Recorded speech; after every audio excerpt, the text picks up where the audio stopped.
Hello lovers, go to intamopleasureballs.com for your slippery needs and get 20% off with the WILD20 promo code.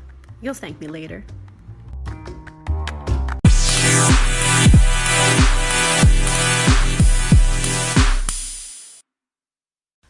Running Wild with Christine, Sex, Success, and Other Slippery Rabbit Holes. Welcome to episode 108 with Jakub Ferencik. Hi Jacob, how are you?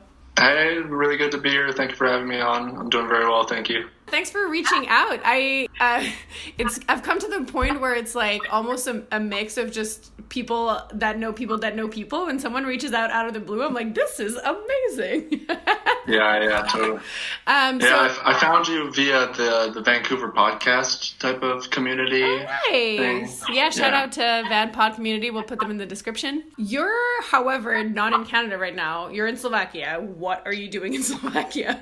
Yeah, so I mean, with the corona, I'm half Slovakian, so I speak Slovakian fluently, and I lived here for something like 9 years, and so now I just kind of came back because I primarily reside in Canada, and I'm doing my bachelor's there. I'm in my last year of my philosophy major. Nice. So right now I'm just kind of like staying here. I mean, we're in Bratislava, the capital. I stayed for a week in England because I used to live in England. And so it's kind of just like a refresher, being with friends. Yeah. Being with family and that type of thing. Yeah. What's it been like traveling in the times of COVID? Yeah, well, traveling, it's been eye-opening, definitely, because every country really has a different response and different kind of ways of dealing with it. I've found, especially, like England, yeah, there's certain things, like, for example, cash transactions not allowed. Whereas where I'm from, at least in Kelowna, BC, not really strict on that. There's certain things where, like, even mask coverings outside, not really seen. And stuff like traveling, obviously, like, well, that was one of the things, like, traveling. I traveled something like 36 hours to these places, being in planes and buses, and so you have to have a mask. So initially it was kind of like, oh, I'm getting accustomed because as well I have glasses on, so I kind of like steam up my glasses via the mask. And yeah, so there's things that are uncomfortable, but also so many things that are quite nice actually about traveling. In Calgary, for example, just like empty. The airport was completely empty. Yeah. And I've seen a lot of people put like tape on the top of their mask to prevent steam to go up in your glasses. So like, oh really? Here's a trick. Just like tape the top right there by your nose and it works. Mm-hmm. So there you go. Sounds good. Yeah, thanks for the tip. No worries. So Jacob, you reached out to me because you have a book coming out in September. Is that correct? Yeah, that's correct. Yeah. Up in the Air, Christianity, Atheism, and the Global Problems of the 21st Century. Just some light reading. Yeah, exactly. Pretty big topics. When's the release date? Do you have a date set? I'm aiming for towards the end of September. I'm self-publishing via Amazon, so no gatekeepers pretty much. I would aim to have the book published officially, but I'm just kind of not in a rush at all with that. 100%. Well, first of all, congratulations. As someone who has walked that road, I know what it takes. It is fucking hard. So good job.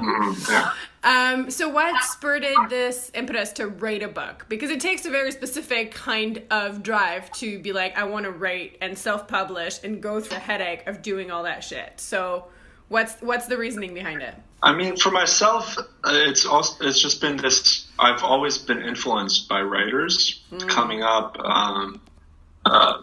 from kind of a background of within Christianity. Christians specifically have often, well, at least the urgency to read the Bible to some extent, and then also just kind of explanations of the biblical text. Mm-hmm. So I would find myself often reading like Francis Schaeffer, J.I. Packer, C.S. Lewis, big 20th century Christian thinkers, apologists. Yeah. And so it's something entrenched in my DNA to be reading. Yeah. And then I kind of stumbled away from my faith in my early 20s, late teens, where I started traveling, moved to Oxford, and kind of met people, started experiencing different things, reading different literature. And I I started kind of like noticing, I've always been hungry for explanations, things on why do certain people believe this, why are certain beliefs entrenched in this way, why are people so politically persuaded about topics they seemingly know little about and yet are so adamant about. And so I've always been curious about that, and, talking to people and also seeing people who are well educated on a topic and knowing how to explain things, I think is quite important, and we're losing to some extent. Yeah. So I think that was it, that like I found it's similar to as in music, you have artists that you really enjoy, you find impactful, and you just kind of have a special place for them in your heart. It's kind of the same with me and writers, and I think a lot of people are the same, right? Like a certain writer touches you in a different way, and then you really want to kind of resemble and do that for others. And I've had some experience with that in blogging. I've published something like 330 blog posts, and whenever someone reaches out to me, it really is like quite nice. It's like a special feeling. 100%. Where someone says, "Oh, what you said, like I just had dinner with my family and we're talking about hell, and I just Googled like hell and what the Christian concept of hell, and your blog post showed up, and it really reassured me." Stuff like this, it really touches you, and so I really wanted to do that with people. Yeah, so pretty much that. I remember distinctly like the first few comments on my blog, like millions of years ago now, but like I remember that.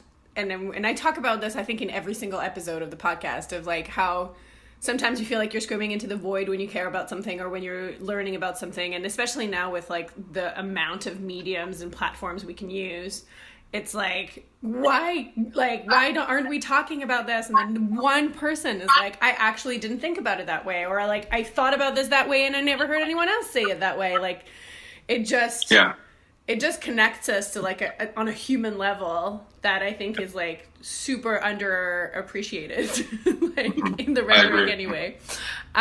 So tell me a little bit more about yourself. Where did you grow up? So I was born in Slovakia. Mm-hmm. We moved to Canada when I was 2, came back to Slovakia when we were 9. I went to Canada when I was 16 to do a year abroad. And then after I went to England I wanted to study forensic psychology in the south coast of England in Portsmouth, University of Portsmouth. Yeah. And quickly I realized that it wasn't for me. I didn't even complete the first semester. And I kind of dropped out. I did my thing there in Portsmouth for a little bit, just kind of worked.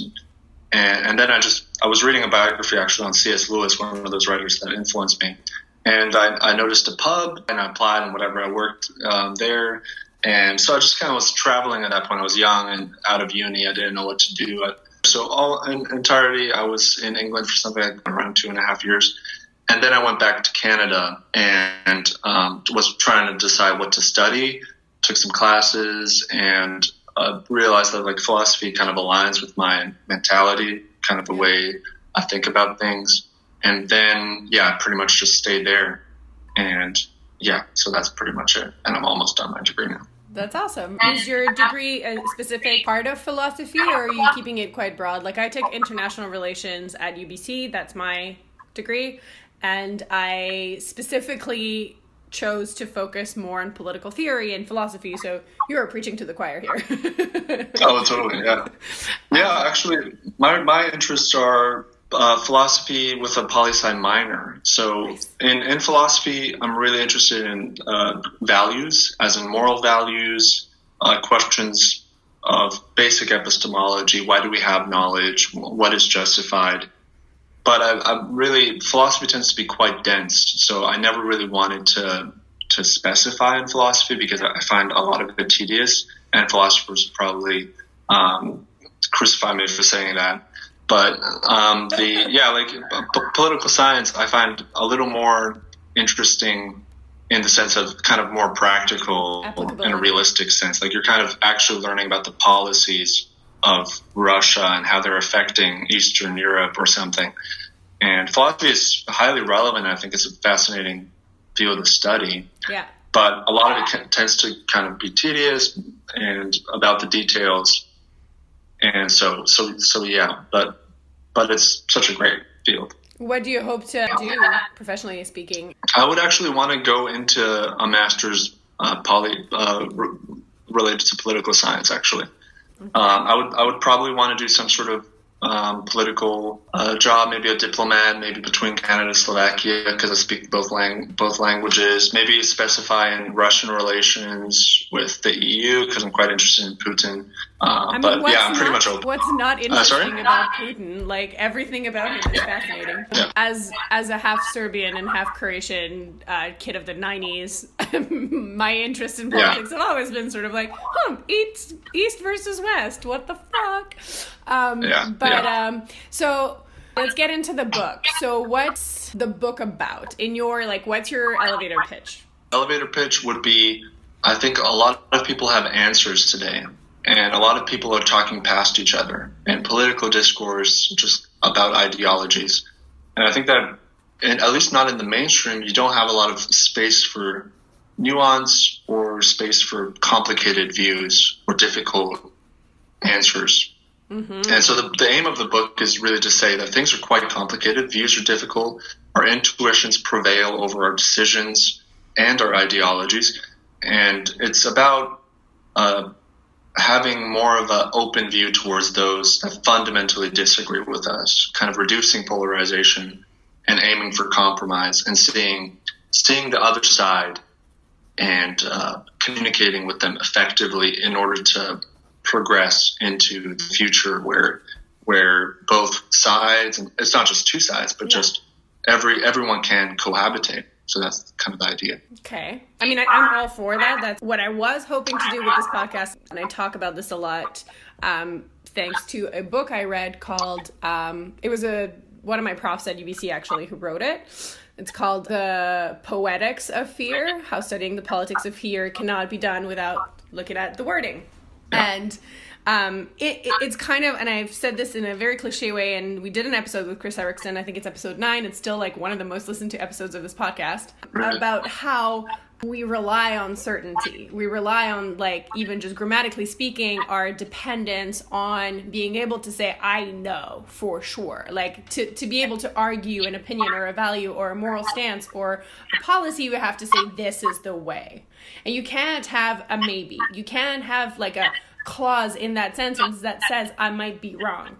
This is, like, to the best of my knowledge, what I want to argue, but I might be wrong, which is how I try to live my life in commercially. Yeah. So I think that's a really interesting premise for a book, especially when it comes to religion. What is the thing that you, while writing it, that you sort of, like, hit your head against the wall the most with? Like, what's the one thing where you're like, fuck, how do we compromise on this? How do we not make this polarizing?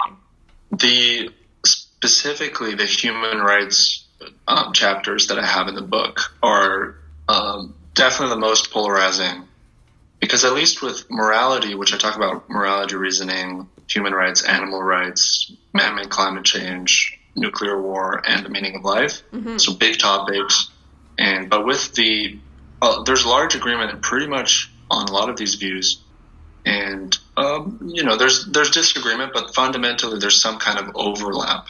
Yeah. There's kind of different premises for justifying, especially morality and reasoning, for example. And some views, such as animal rights, Christians just don't have a way of defending biblically, because biblically animals are treated quite horrifically. Yeah. But with human rights, there's just a different emphasis within the Bible. There's different defenses for humans, and you don't extend it to sentient creatures in general, for example, such as animals. But even with regard to human rights, you don't really have an appreciation of minorities within the Bible. You have texts such as love your neighbor, but there's heavy, the exegesis of these texts, the interpretation of them is quite heavily discussed and debated, because a lot of historians will say that the neighbor term within the Bible that Jesus used and the Old Testament used are just applying to Israelites, that it's not applying to neighboring tribes. But that is, once again, such a contested topic. Yeah. And so with that chapter, those two chapters that I talked about, them from the secular and the Christian side, I found it very difficult, because a lot of these views, especially when you look at the Christian view of sexuality and homosexuality, obviously transgender individuals, a lot of these people have very entrenched, deeply moralized, connected to disgust views that are inherently offensive to anyone who is any one of these minorities. Yeah. And so that was difficult to write about because each chapter I try to defend the view that I'm writing on. So in the Christian chapter, I try to defend, okay, so this is the Christian view, and this is how they see just heterosexual marriage, and what's the role of the woman and the man, and it's complementarian, and just kind of arguing for that and saying like, well, this is obviously today really quite depraved and something that I don't stand for, but also there's some kind of nuance there where you look at it and you at least need to understand that for these people it's not offensive, and as time evolves, there's going to be more of a kind of, they're going to evolve socially. I don't think that Christians are going to stay where they are, and I think that homosexuality will become accepted within Christianity. Yeah. There's no way for Christians to cohabitate in a world where we have more and more lawsuits about wedding cakes and chairs at weddings. And people will start realizing kind of the futility of arguing for something like that. Yeah. And I think that's interesting because, again, I think I came across this sort of like internal dialogue a lot by myself about like who do I speak to on this podcast, like because I do want to keep conversations uncomfortable and I want to like expose myself to values and opinions that differ from mine. I draw the line at those that are harmful to the existence of other people, whoever they be, and therefore I think it's really difficult to continue and uncomfortable to continue to preach for, you know, pardon the pun with the word preach there, but to preach for, you know, radical vulnerability and radical empathy with regards to individuals who have exclusionary values and harmful and violent values in today's day and age. And I think that's where a lot of today's social divide comes from. Yeah, I mean, absolutely. It's so difficult. I have those conversations, especially now I'm in Slovakia. I remember having a number of those conversations with like, people need to understand, people in America have a very America-centric, to make a term, I don't know if that even exists. That works for me. Worldview, like issues tend to be interpreted in kind of like, I'm in Canada, so this is kind of the view. They have only epistemic access to the view that they have. But when you go to England and when you go to Slovakia, any country, Eastern Europe, even with Ukraine, you just realize people have quite different mainstream views. For example, homosexual marriage is not accepted at all in Slovakia. Yeah. Yeah, and all of these nations, right, like Poland and Hungary, Ukraine. Serbia. And so, and even in England, it was quite new that homosexual marriage, like within the last 20 years, was accepted and made legal. And so you have, like, I've had conversations with close friends of mine who have, for example, said that the representation of homosexual relations within media on shows and television, he finds unfair and problematic, you know. And these are like, when you encounter these kind of conversations, you're kind of like, so how do I respond to this? Because back home in Canada, and for myself, I have never heard such views. I know that they exist, but it's just not in my social circles. Yeah. And it's one thing to be on a moral high horse to say that, okay, whatever you're, you know, yeah, like, what am I gonna, like, why am I talking to you? What is this? Like, get out of my life. This is offensive. But it's not constructive, and they're not going to even change their view. Rather, it's kind of this slow thinking, slow explaining. Why is it correct? Because we live in this age where, you know, 90s, the internet just popped up out of nowhere, and social media is very recent, early 2000s, late 2000s, depending, Twitter, Facebook, MySpace. And so we have this, it's a drastically changing time for values and for our thoughts about things. And I think that people are too quick to say, no, I'm not going to be with you. I'm going to be with you. And then we have weakening face-to-face interactions, which results in more polarization, less discussion.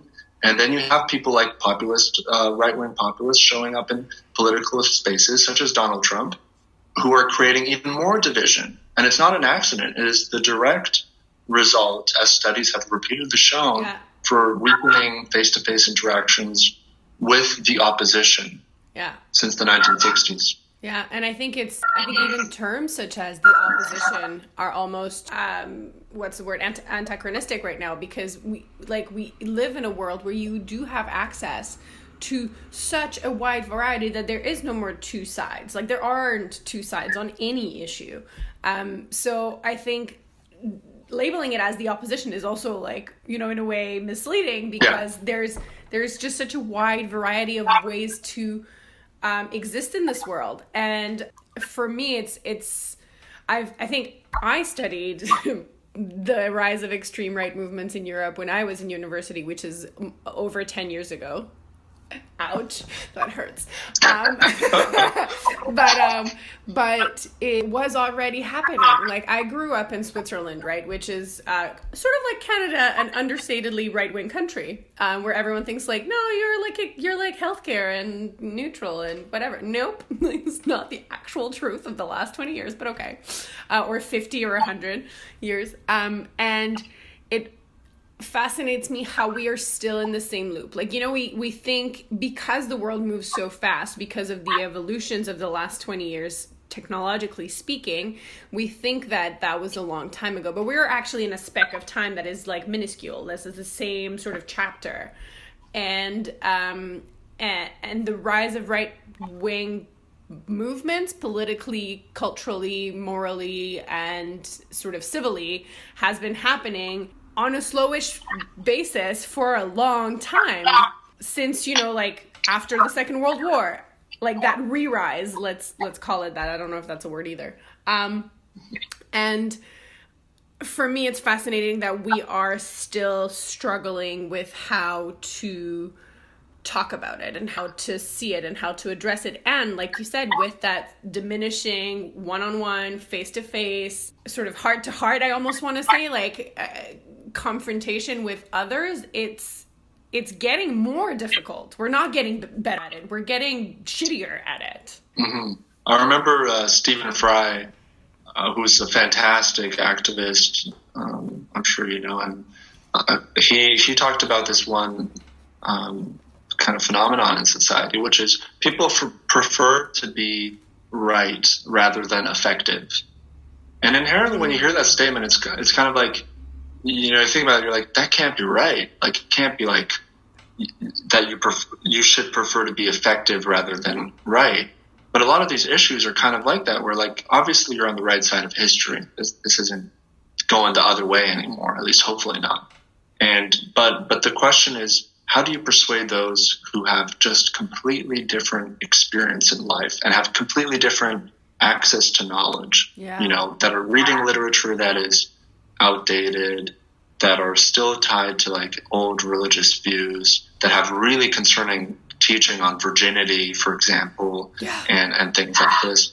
And so it's like with people who are quote unquote woke or quote unquote on the right side of history, those people have a very difficult thing that is new, you know, because we now know that it's not effective, as Hillary Clinton did in 2015, leading up to the election, to call Trump's fan base deplorables. We now know it's not effective because she lost the election. Yeah. And, you know, she was doing it throughout. And people, I think, make that mistake where they say, I prefer to be right rather than effective. Yeah. And I think we're losing some of that humanness, as you said, the heart to heart. And we need to get back to it. And I think that's very interesting for me that you took sort of like that religious focus on it, because I'm seeing it. This is like just off the top of my head. I had this tiny little interaction with a friend yesterday on Instagram about WAP. Like, I think I used it as the backdrop to something because it's stuck in my head, because it's everywhere. And this friend of mine was like, he's like, you should really, like, in a sort of like I perceived it as super patronizing, but I guess clumsily, and he was like, I'm a guy, everything I say will be patronizing. But he was like, there's like Azealia Banks and like Lil' Kim and all these people have done better songs about this like before. And I was like, I'm very well aware of that as a woman in my field. Thank you. But I think I was like, there's also a place and a time for this song, because it is not the song itself, but the reaction to it is indicative of this puritanical backlash that we were as feminists expecting post Me Too. That you cannot have progress the way that you think it's going to be as quote unquote a woke person. Like it's not going that way. It comes back. It hits you back in the face because people will be like, this is what you get. You don't want this, then you don't get this. Like you can't, as if this is having it both ways in a way, Yeah, it's very interesting. Yeah. And I think that's sort of the same with any kind of, like you were saying, human rights and stark sort of like unmovable, value-driven ideologies is the same. It's like, well, if I can concede to this, then I'm going to take that in return. And that's where it's tough for people who are on sort of like this trajectory to be like, to not say like you people are all idiots. Yeah. Well, I mean, that's the thing that like, if you go out in public on social media, it's so easy to be in these echo chambers and kind of agree and agree and agree, because that's how the algorithm works. Like it wants you to keep on the platform. But when you go out in public and kind of interact with people, you just find a lot of different things. You find actually with myself as well, some people who seem quite extreme on media are actually quite convoluted in person.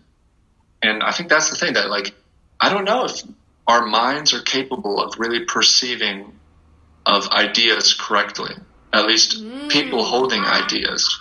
Because when you hear an idea, it seems to me as if people perceive of it as this is entrenched within, this sentence exists within this persona. Yeah. And I think that perhaps, but also I think that some of it is that maybe he hasn't thought or they haven't thought of what they've said. So they just said it, and well, let me go to them and like really consult with them. Hey, you disagree with Black Lives Matter. What really do you disagree with?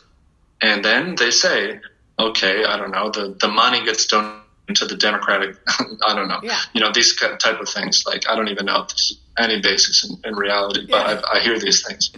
And so then you ask them, okay, well, let's try to touch on it. Or with like coronavirus, right? In the initial stages, people were saying, oh, this is bogus. This is another thing. The government wants control over you.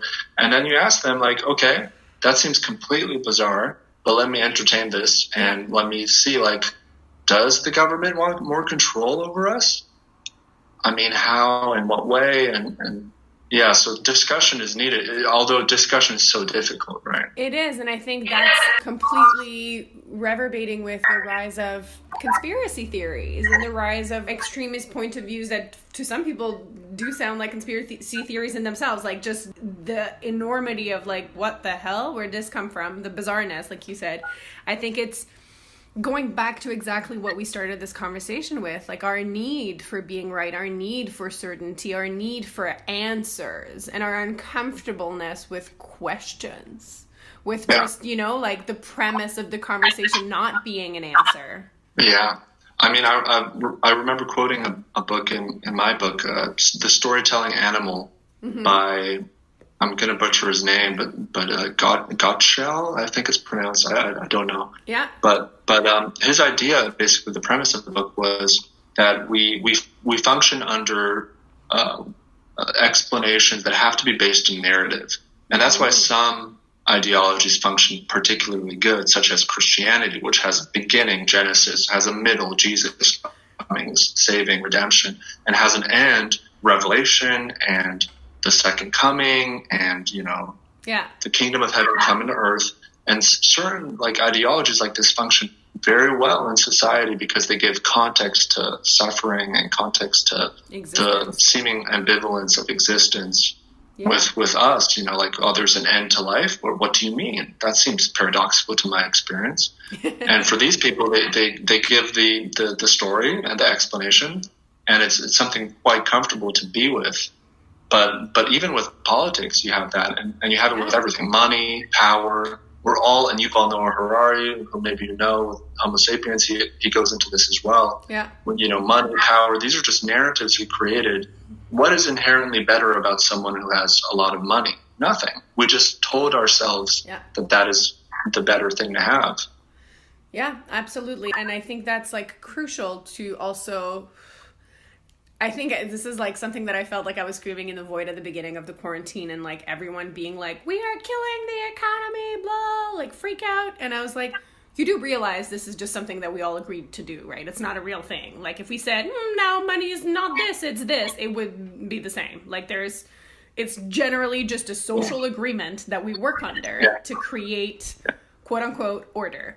And I think that's something that we forget in the need for these narratives. It's something that there must be something in human condition that makes us cling to some sense, like some sense-giving narrative that gives us purpose outside of just you're born, you do a bunch of shit, and then you die, and that's it, And I have this like personal story that always blew my mind and it's in my book. At the end, I lost my grandmother, and I realized at her funeral that my mother was an atheist.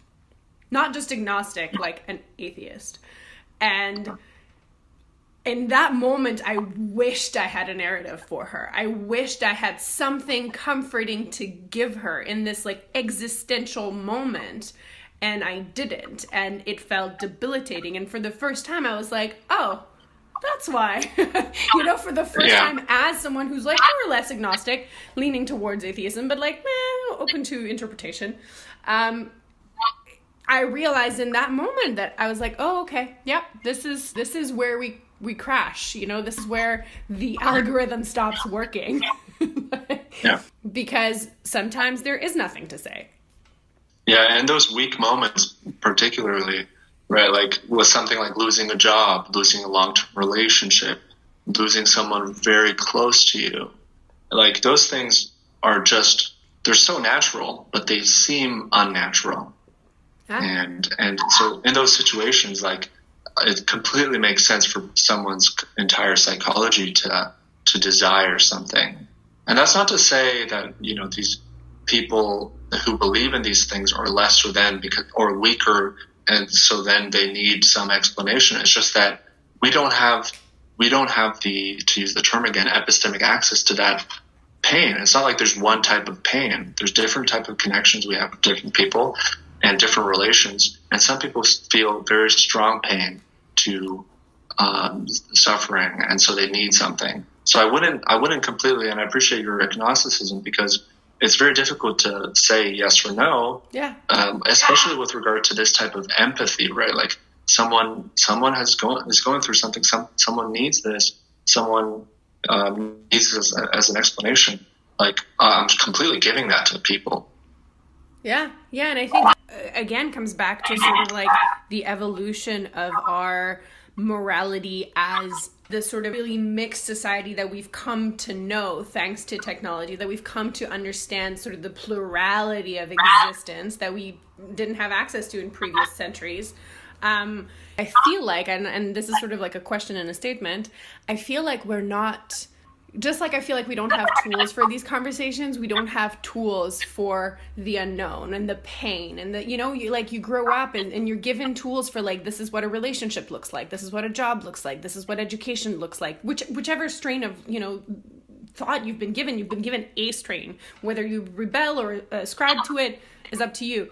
But I feel like we've generally across cultures and nations not, I don't know why, and I feel like there's like a really interesting study there, but why there's no prevalent method of dealing with pain and uncertainty and grief. Like I know there is a ritual in a lot of, especially within religious traditions, for passing and grieving and stuff, but they are usually practical. They are not about the feeling, about the experience, about the body approach. And I'm sure Buddhism is different from that. I don't have enough knowledge to cover, but you know what I mean? Like it's...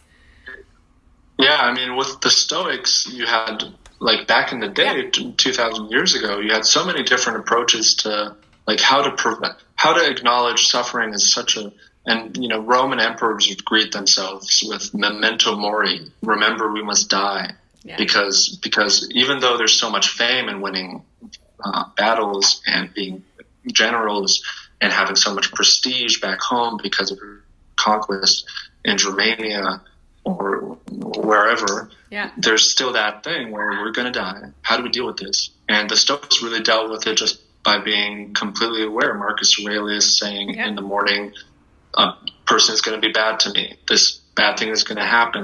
And I think it's been such a large topic forever with Buddhism, with Islam, with Christianity. And it's been a topic, but in the secular world, we don't have a way with dealing it. You're right. Like we're left to our own devices. And in a way, we're kind of more, we separate ourselves from suffering. And then when someone experiences suffering, they feel even more isolated and even more prone to suicide. And you see that with Canada, Denmark, and other places which are the quote-unquote happiest places in the world, where the suicide rates tend to be the highest. Yeah. Yeah, and I think it's, again, sort of like an emphasis on... it's not an emphasis, but a byproduct of the narratives that we do push of, individualism and capitalism and productivity and efficiencies, like not in the way that we were talking about earlier, but like, economic efficiencies, is that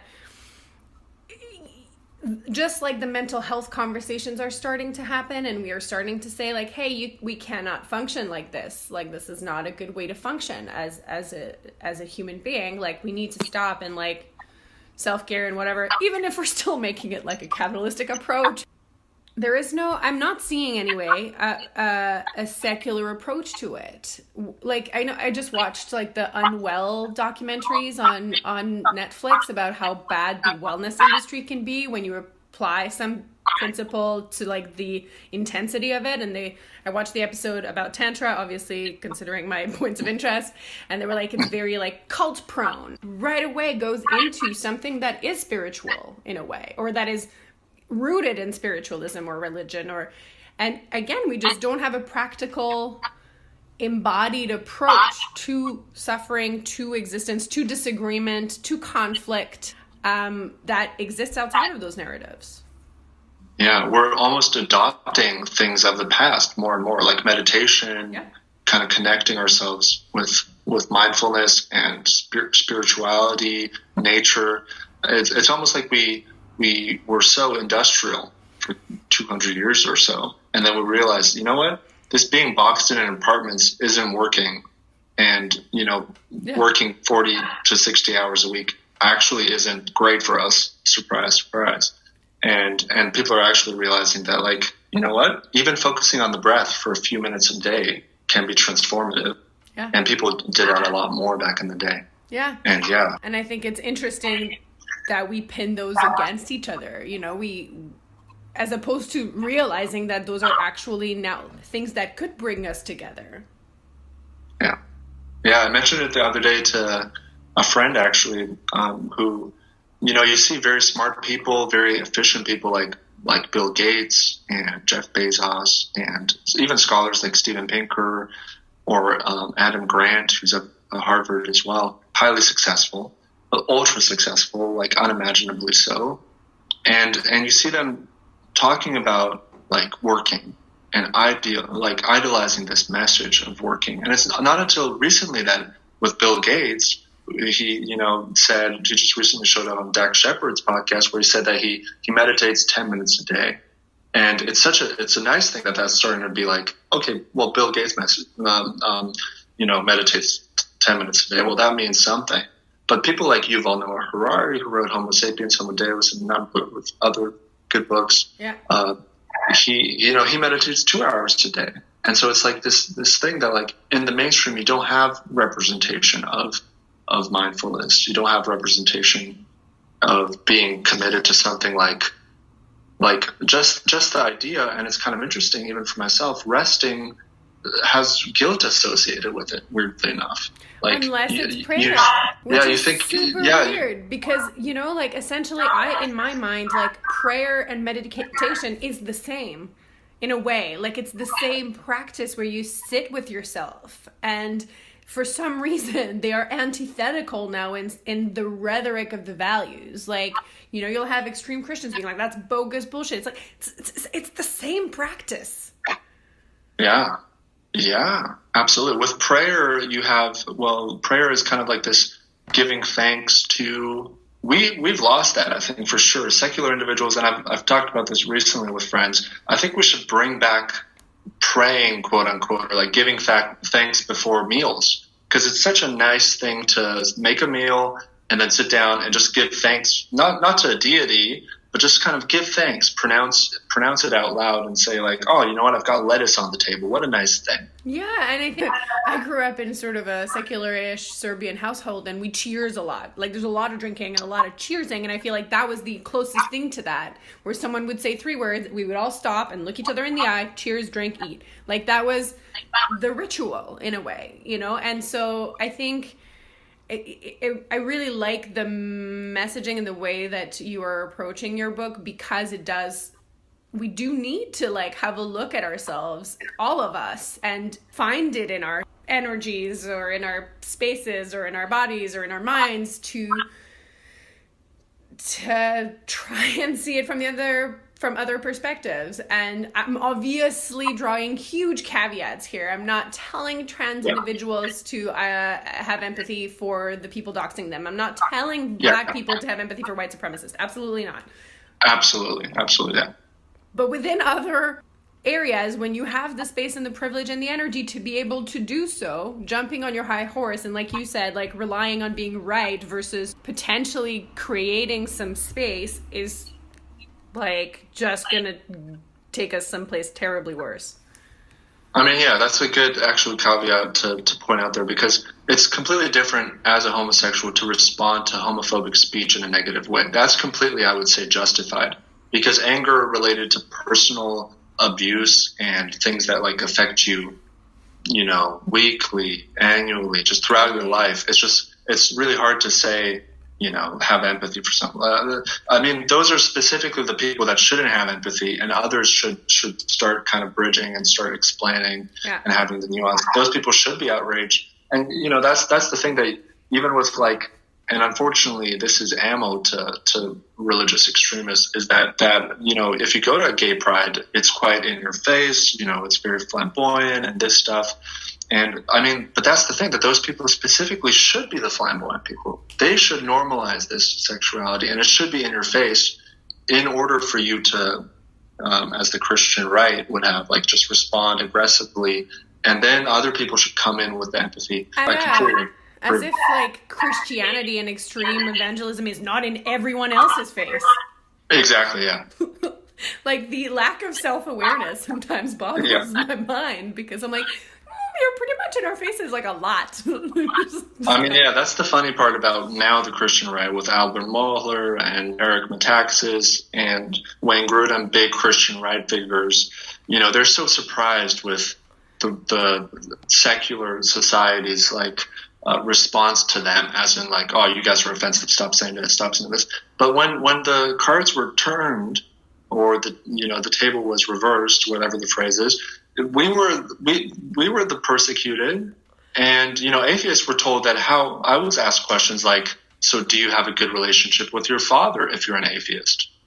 Like, deeply offensive. And obviously I'm not a minority in kind of a sexually oriented way or in an ideology way. Atheism is still quite prevalent. Yeah. But where I'm from, it's much easier to be an atheist. But when the tables were reversed in Slovakia, when I was an atheist, it was quite difficult. You wouldn't say you're an atheist, and you would have difficult conversations with people about how can you be moral, how can you be, and everyone was quite adamantly evangelistic. Yeah. So it's weird that people can be so quickly blind to the hypocrisy. Absolutely. And I think for me, it's always been sort of like a duality of my existence, because I was born just before the fall of Yugoslavia from Orthodox Serbian mother and a Catholic father, neither of whom were like religious people, but neither me or my brother are baptized, because like they were like, oh, yeah, we're going to pass on choosing a side here. Like, this just doesn't seem right. And in a way, that's the only way that my existence made sense in a lot in my 90s on either side of that. Because they were like, oh yeah, because of your mother or because of your father, the other side, right? That's why. You poor child. And exactly. To me today, that's almost like a, whew, thanks, parents, for dodging that bullet. But it's very interesting how we do need excuses, like they're like, and that doesn't seem to compute with religious advocates. They're like the guilt and the shame that we fight for every day as anyone who is queer or sexually divergent from the main white cis het like path is just so much worse for people within those institutions. I'm like, how do you not want to rid yourself of that burden? Yeah, absolutely. Yeah, I mean, with being Christian, and I when I talk to someone who disagrees with me on this, it's more of quite sincerely like sympathy, because what a view to believe that someone can't be legally married. And I mean, those were views like with the suffragette movements in the early 1900s. You watch any of that stuff and you just look at it with the horror and reading books about it, what people had to deal with back in the day, and how much shame and social kind of taboo was associated with it. And I think that's another thing kind of I emphasize in the book as well, is that social taboos in general are incredibly bad for us. Like, and today there's a number of social taboos. I mean, like, and so we should just quickly dispose of it, kind of.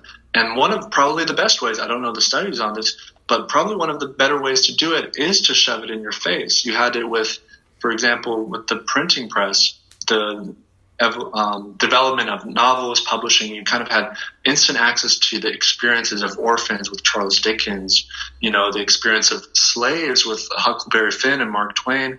And that was something revolutionary for us. And we're having it now, a kind of a post-rights revolution of the 60s, where minorities were given more and more rights, and rights were demanded, riots were more prevalent. Now we're having it with shows like Modern Family and stuff like that. And it's really important and really nice.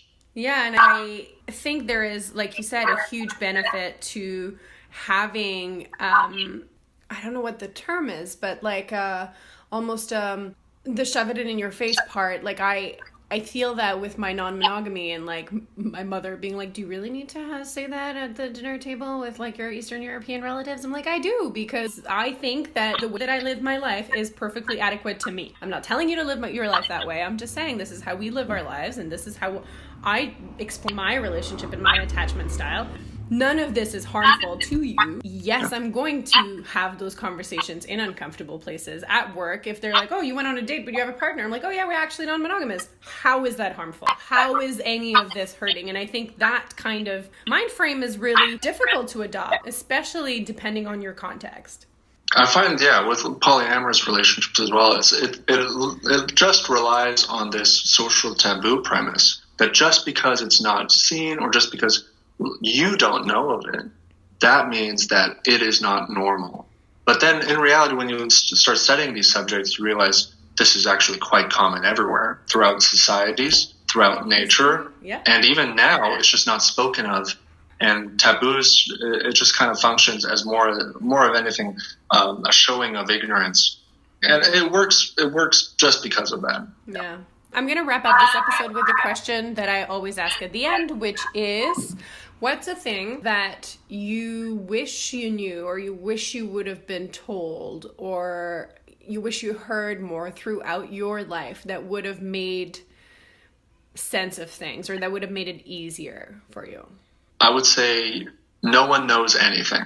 That would have helped me so much. Plato. Because whenever you approach a field, you assume that person knows everything, but it's not true. I think the best way to describe life in any field is that what you are listening to is something just unique, and there's quite a lot of discrepancy. And Yeah, so probably I think that's something I would want to live the rest of my life as.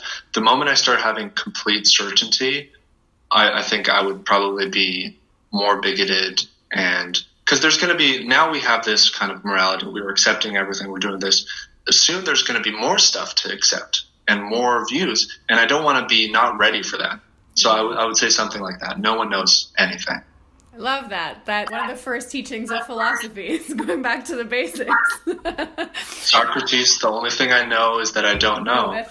But that's something that philosophers particularly, they don't know how to accept. They say that's an inherent contradiction. No, it's not. It's talking about the nature of knowledge. You can know that you know little. You can't know that. Yeah. That's just basically the more you read, the less you know, kind of cliches, right? Yeah, exactly. Well, thanks so much for your time. Listeners, everything that is available at the time of this episode coming out will be in the description, and we'll plug the book when it comes out. Where can the listeners find you? My blog is Jakub Ferencik. That's JakubFerencik on medium.com. I have a Bookstagram, quote unquote, Instagram account that is related to books and thoughts under that same name. And I have kind of a Jakub Guitar Instagram account. Hopefully I'll be making music as well.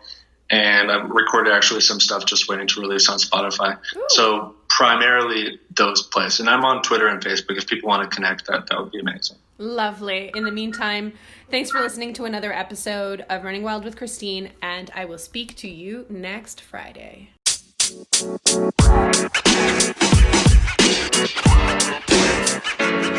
know, man.